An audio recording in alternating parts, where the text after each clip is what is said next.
Hi, welcome to the Yarn and Yarns YouTube channel. My name is Angela and all of the places you can find me should be linked in the description box just below this video. Here on the channel you'll usually find me chatting about my adventures in knitting and spinning and crochet. Over the course of the next couple of weeks I will be popping up a series of videos chronicling, that's a bit of a posh word isn't it, chronicling believe me, you're on the wrong channel if you're after posh. My 12 cast-ons of Christmas adventure. I think there's going to be 13 or 14 videos in total. And yes, I can hear you all out there shouting, Angela, 13 or 14 does not equal 12.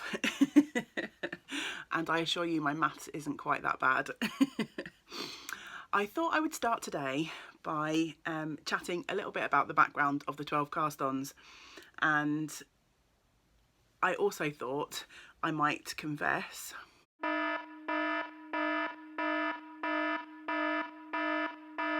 how I got on with the 12 that I cast on last year. Over the course of the last year or so, there have been many more subscribers to this channel. I'm still a really small channel, but I think my subscribership has probably doubled. So I figure there are probably people out there wondering what these 12 cast-on shenanigans are all about. So I thought it might be worth just doing a quick sort of background video before I launch into this year's cast-ons. So for anyone who has not been following along for a while or is unaware, I think for the last 2 years I have decided to embark on this 12 cast-ons journey. Basically, I think it started not long after I took on my local yarn shop. So for anyone who doesn't know, I run a little bricks and mortar yarn shop in Penarth in South Wales, in the town that I live. And since I've had ownership of the shop, I've done a lot more knitting for shop samples, for things that we use in window displays, also commission knitting. I found that the lovely yarns and patterns and things that I'd collected for my own sort of personal stash was taking a bit of a back seat and not getting the love that I thought it deserved. So on my little Christmas break, I decided to embark on a little challenge to myself where I cast on 12 new projects. And I kind of picked 12 arbitrarily because there's a nice kind of alliteration to the 12 cast-ons of Christmas. And I should probably clarify that I know there are other holidays out there. Not everyone celebrates Christmas, and we are not a religious family. We celebrate Christmas, I guess, in a more cultural way. That's the holiday that's celebrated most prevalently here in the UK. So yeah, that's how the 12 cast-ons were born. And I enjoyed it so much the first time round that I decided to do it again last year. And last year I vlogged my little cast-on extravaganza. So for the next few days, every day, I will cast on something new, and I will pop on and record a little bit of video, chat to you about the project that I'm going to be casting on, and also at the end of the video I will show you the progress that I've made on that project. I do have kind of a theme for this year's projects, and I am really trying for the most part to cast on with yarns or use patterns that have been gifted to me in some form or another. There will be a couple of exceptions to that. I've got a couple of hand-spun projects that I'd like to start, so they will creep in too. But yeah, for the most part, the things that has driven me to choose the projects that I'll be casting on is the fact that they were gifted to me. So yeah, I think it's going to be a lovely 12 cast-ons this year, because it will really feel like there are lots of lovely friends who are with me on this journey. And after the pretty tough year that 2019 has been, I think this should be a nice end to it, and also beginning of 2020. I'm going to be starting my first cast on Sunday, tomorrow. That is the 22nd. I usually embark on my first project around about Christmas Eve, but just because of the way that the holidays fall this year, I'm now off of work for the next, I think, 11 days. So I figured, in the interest of trying to get as much done on these projects as I possibly can, then tomorrow will be a good day to start. James's parents will be arriving on Monday, so we'll be doing lots of family things. So there will be some days where I probably don't record much and there might not be much progress on my projects. But the idea behind these 12 cast-ons, as has always been the case, is just to get some things on the needles. I'm not really a person who's worried about the number of projects that they have on the go. I find casting on is one of the biggest hurdles to sort of starting things. I do like casting on, but sometimes like the effort of going to find the needles and the yarn and everything that you need just is a kind of barrier to getting that done. The fact I'll have all these projects on the needles and ready to go just means throughout the year I can sort of mix and match depending on my mood. So yeah, that's kind of the background to the 12 cast-ons. A few people have said that they will be joining me in casting on, which is amazing. I do have a make-along going in the Yarn and Yarns Ravelry group, and you'll find a link to that below the video. And I'm inviting you all out there to cast along with me. You do not have to cast on 12 projects because I know that is pretty extravagant. But cast on 1, 2, if you want to cast on 12, that's fabulous. If you want to join me in that epic adventure, then I'd love to have you along with me. But please do hop on over to the Ravelry thread and post a picture of what you've cast on. The thread will continue to be open until the first couple of weeks in January sometime. There's a date on the thread itself, it's already open.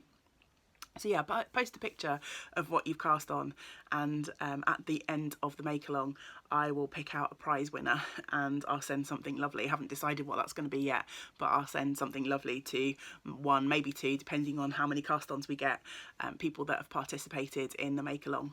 Okay, so probably confession time now.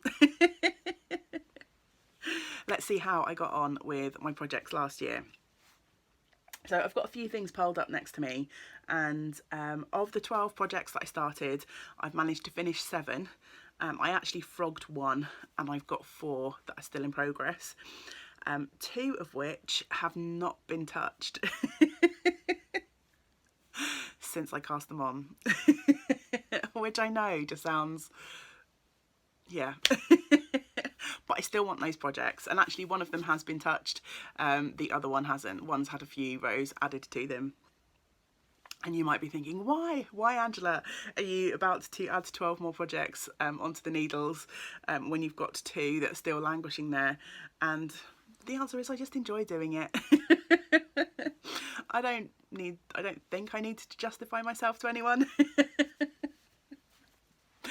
I am responsible for me. And this has become a really nice kind of Christmas / end of the year tradition that I just really enjoy. So yeah, I'm going to briefly take you through the things that I've finished. These are in no particular order. I cast on a pair of fox socks. These were a pattern. This was a pattern that featured in maybe a copy of the Knitter magazine. It was definitely in a magazine, although I think the original pattern was taken from a book. And it's these lovely pair of socks with a fox face on the top, and on the back of the heel is in duplicate stitch Foxy. I didn't do a massively good job in embroidering that in. I think the original pattern said Foxy Lady or something like that, which I wasn't keen on, so I just stuck with the Foxy. And yeah, yarn used was Coop Knits Sockier for the main part, and I think a scrap of Cascade yarns for the embroidery and for the heels. So that was one of the projects that got finished. My crochet project for the 12 cast-ons last year was Blake the Orangutan, and this is from the Edwards Menagerie book, made in some Toft yarn that I picked up at a show a little while ago. So now I've shown him off, Blake's going to start living behind me on the little shelf, along with his little friend here that was sent to me by Ellie, and my gorgeous moose that was sent to me by Kim. I also finished a pair of fingerless mitts, and I think I started and finished these on the day that I cast them on, or maybe close, I can't remember exactly. But these are from some New Zealand possum merino yarn that I bought back from a trip that we took to New Zealand a couple of years ago. and they are just so gorgeous. I wear these all the time. They're so lovely and warm, and this colour is beautiful. I had this yarn left over from a cowl that I knit from the same yarn, and so I decided to cast these on. I can't remember exactly what the pattern is, but there is a link to my Ravelry page below, and you'll find the project over on there. I also cast on and finished the violet cap, and I love this hat so much. You may have seen me wear this a couple of times on the video channel before if you've been following for a while. This was a pattern in Making magazine, and I can't remember who the designer is, I'm sorry, but again there'll be a project linked below. And I knit this from a skein of Quince & Company Lark, I want to say. No, Tern. I think it was Tern. It's the wool and silk blend, and it's gorgeous sort of plummy purple colourway, and I just love this hat so much. It's got a really nice amount of drape. The lace pattern is beautiful. I wear this all the time, and I am contemplating knitting another one, actually in the same colour as my Mount Pleasant top, because I have plenty of this yarn left over. So yes, I really enjoyed knitting this project. Actually, there's a lot of projects in my 12 cast-ons from last year that I really love and get lots of wear. So I'm hoping that the same will be true for my 12 cast-ons this year. I also made the Tete Gouche hat, which is a pattern from the Milwaukee Heeds, I think the book is, which is a compilation book from Kate Davies, but she has lots of patterns in there designed by lots of different designers, and James bought me this as a kit last year. It's a lovely hat, and I love the fact that the stranded colour work makes it so nice and warm. You've got the sort of double layer, although the yarn is very fine, you have sort of like the double layer inside where the strands are carried over. So yeah, it's a really, really nice one to keep me warm and cosy. So that's the Tete Gouche hat. That one got finished. I also finished my Paris to Berlin cowl, which is a pattern by Joji Locatelli, and I knit this from some yarn that was gifted to me by my lovely friend Erin, and this was from Lismore Farm, I think. And it's this gorgeous sort of bandana style cowl with a triangular front. So I wear this all the time. I actually had to root around in my pile of coats to find this because I reach for this one all the time. It's really nice because of the cowl style. It doesn't sort of fall off or slip around as sometimes shawls do, but you get that extra warmth under the front of your coat. So yeah, that's the Paris to Berlin by Joji Locatelli. And then the final project that I started and finished, I think it was my first little gnome from some of my hand spun yarn. And if I can dig around here, I think, although I may be wrong, I think this was the first gnome that I knit, and I think this was the one that I cast on for my 12 cast-ons of Christmas, from some of my very first hand spun yarn. This dark brown is a North Ronaldsy, which came with a Learn to Spin kit that I got from Hilltop Cloud. So yeah, he was another one that I think was started and finished in the same day. So yeah, they were all the projects that I managed to get finished from the 12 cast-ons last year. And the 4 that I still have on the go, the first one is living in this gorgeous box, and this is a pair of Latvian mitts. So this is a kit, and eventually I should end up with a pair of mitts that look like that. And my lovely friend Gemma bought me this back from her travels. Gemma comes to one of our knit groups in the shop. I stalled on this a little bit. So this is the kit. It all came with these lovely little hanks of yarn in lots of different bright colours, which I wound up. And I started my mitt. It's in my little DPN cozy. It's not often that I actually use DPNs, but for colour work, small circumference colour work, I prefer it to my usual magic loop. And this is as far as I got. So there's a really nice braid, and then I'm starting into the colour work chart. The reason this is stalled a bit is because it's knit on 2mm needles, which are teeny tiny, It's knit at a very dense gauge to make these mittens nice and warm, which is lovely. But there are some rounds, and I think I'm on one of them now, where there's 4 colours in each round. And I keep putting it off because the yarn management is such a pain. Oh, I find it so difficult. It's a real challenge, but I really want to finish these lovely mitts because A, they were a gift, and I love these really fun, bright, sort of folksy colours. So in the new year, once I have finished my 12 cast-ons madness, I think I'm going to give these mitts a bit of priority and try and get them on the go, because I'm just, yeah, I know I'm going to love them. I just keep putting it off unnecessarily. I think I'm going to set myself a little target of perhaps, you know, 2 or 3 rounds a day, and then hopefully they will soon get done. So that's the Latvian mitt, the first project that didn't make its to cast off point from last year. The second project that's not yet finished is my Babette blanket. That's living in this big tote from Loop. In the second half of this year, I started whizzing through. I've got to make lots of little solid granny squares like this in various different sizes. So I think there's some 2 rounds, some 4 rounds, some 6 rounds, and then some big ones. But the reason that I stalled on this is because I ran out of yarn. So I've got all of these bags in here full of granny squares of different sizes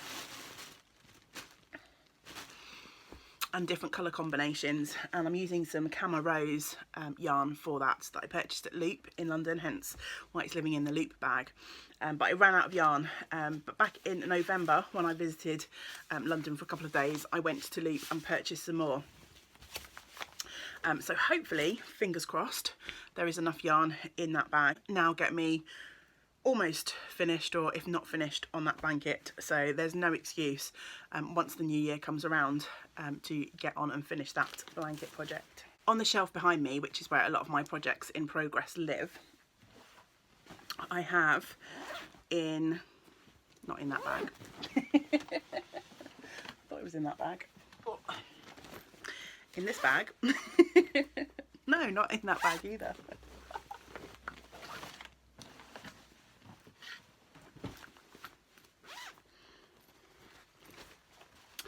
In this bird's bag, I have my Alibe Linde sweater.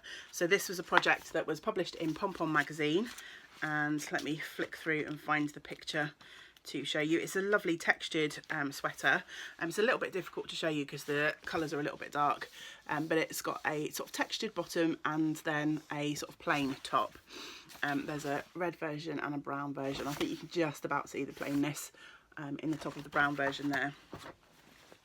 And I'm knitting this from some gorgeous yarn from Hoodley that I picked up at Yarnporium. And yeah, this is the one that I sort of cast on the day, and then I think I've gone back and added a few more rows to. Oh god, it's so messy in the bag, it's all screwed up. Hopefully I can show you. So I've done the bottom band and a couple of rows of the sort of textured panel, so there's still a long way to go on that one. There's some really gorgeous stitch markers on here marking out the pattern repeats. So yeah, another one that I need to give some priority to in the new year. And then finally, living just in a Bar Amu tote bag is my Incunabula cardigan, which is a pattern by Carrie Westerman in her gorgeous book, This Thing of Paper. And again, I'll show you the pattern picture if I can. This is a lovely cropped cardigan. So that sort of shows you there's this gorgeous cable detail, which is also reflected on the front of the cardigan down there, inside of the button bands there. I'm knitting this in some gorgeous yarn from Midwinter Yarns. This is Black and Blue, which is 100% Welsh wool, in the Captain's Coat colourway. And this is one that I have not touched since I cast on that first day. I managed to get a decent amount done on that first day. I've got the sort of cable pattern established on the back there. It's difficult to see because this is a sort of navy colour. and here it is down there coming along the side. So yeah, this is obviously knit all in one. I cast on and did a good couple of inches on that first day. Again, since then it's been languishing in the project bag. So that's it, confession over. You now know the background to the 12 cast-ons if you were not sure about that already, and you have also witnessed my confession as to what happened with the projects that I cast on last year. So that's really the end of this video. I hope you've enjoyed the video and it gives you a little taste of what is to come over the next few days or so. I'm hoping to get a video up each day, but there is a chance that maybe there'll be a day or two that's skipped as we enjoy our family Christmas celebrations. But I will definitely be starting my first project tomorrow, as it's just James and I in the house tomorrow. So the first cast on escapades will be coming up shortly. So yeah, if you're planning to cast on with me, then let me know about your plans. Leave me a comment below. I'd love to hear from you, and of course hop on over to the Ravelry group to join in the fun there as well. So until I see you again, I hope that you get to do some of the things that you enjoy. Great big woolly hugs to you all. Bye for now.